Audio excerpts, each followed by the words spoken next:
Zuiderstorm, het Limburgse Showcase Festival, komt eraan.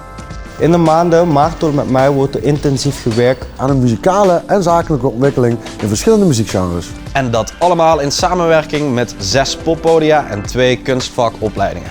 Tijdens Zuiderstorm wordt er gekeken naar jouw doelen. Doe je veel speelervaring op? Zet jij de volgende stap in jouw carrière?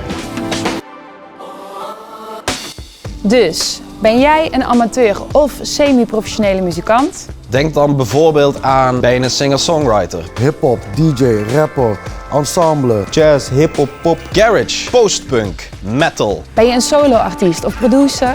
Noorse death metal, Frenchcore, moombaton. Kortom, ben je uitvoerend muzikant? En wil jij je act ontwikkelen dat je stappen kan maken in de Nederlandse muziekindustrie? Meld je dan nu aan voor Zuiderstorm. En dit kan dan allemaal tot 1 januari 2022. Ga voor meer informatie naar zuiderstormlimburg.nl en meld je aan.